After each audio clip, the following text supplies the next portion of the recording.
Hi everyone, welcome back to the Wrestling Stand here on YouTube. I'm Beatdown Bunny, bringing you ECW Delta Music DVD reviews.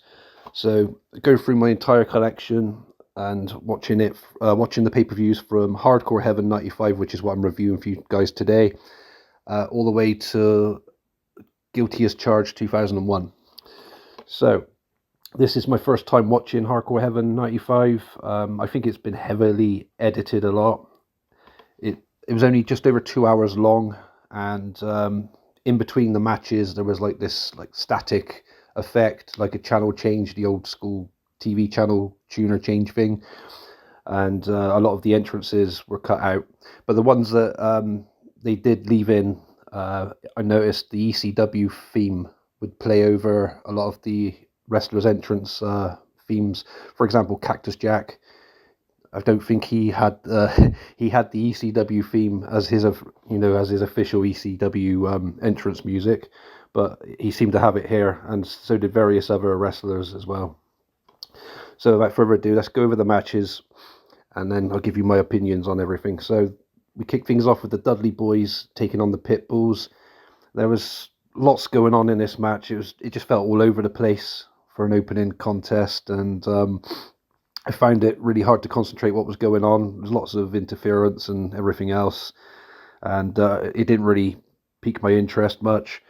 Next up, we had Chad Austin and Broad Street Bully take on Donnie Allen and Dino Sendoff. And also the match after this match was Hack Myers versus Big Val Puccio. I think I've pronounced his name correctly.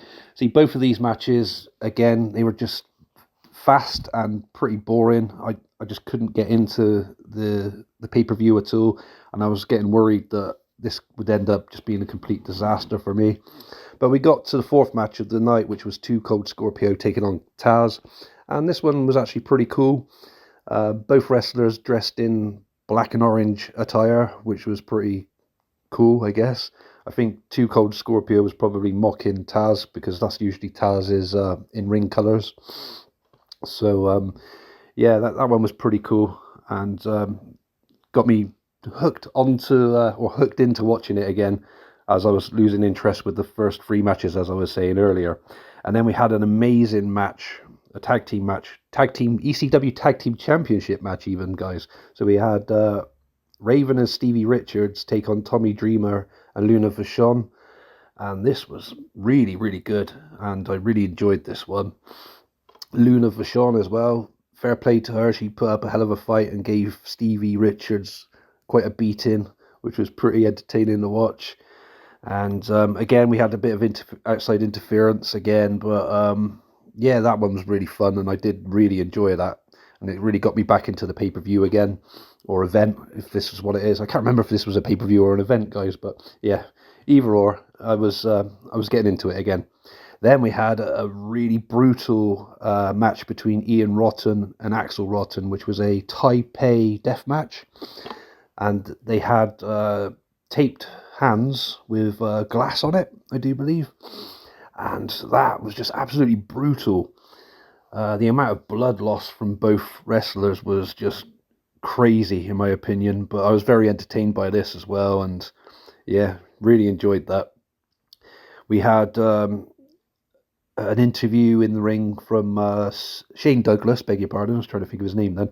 And yeah, that went on for quite a while. A lot of the swear words, unfortunately, were blanked out from this release, this DVD release. Even though it has an 18 certificate here in the UK, you would have thought they would have left in the swearing, but unfortunately is blanked out, bleeped out, or whatever. And yeah, and then we moved on to World Championship match between champion Sandman with woman against Cactus Jack. And this one was pretty cool as well.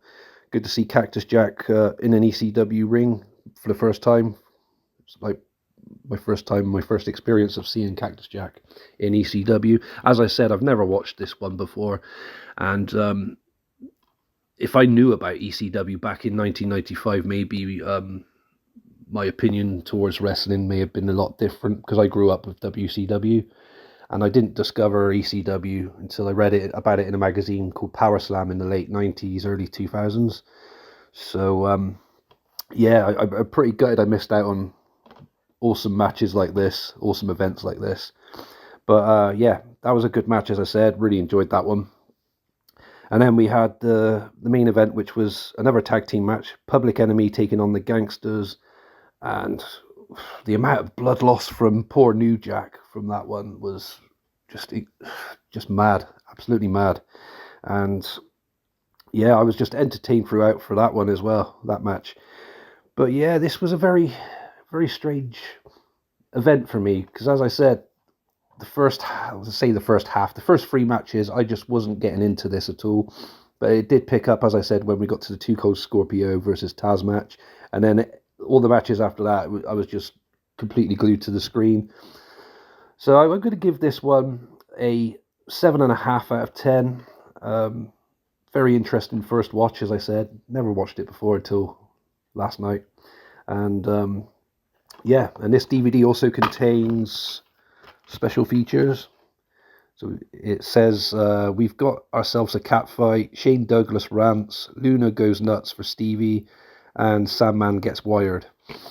But yeah, some interesting uses of some of the weapons that they brought into the ring for various matches as well, which is pretty cool. And I'm sure that ECW were renowned for that anyway. So yeah, I was really pleased with that, and just thought I'd drop this review for you guys to hear my rants and thoughts and takes or whatever on it. I hope you enjoyed this, and I'll hope to do Gangster's Paradise next. I think it is in the DVD series. I could be wrong though, so I do apologise in advance now if it's not. But I'm pretty sure that's the next one on the list. I've been Beatdown Bunny. You've been a wonderful audience putting up with my voice for this long, and I'll catch you again soon for another video, I guess, or rant or whatever, review. Take care, everybody, and I'll see you again soon. Goodbye for now.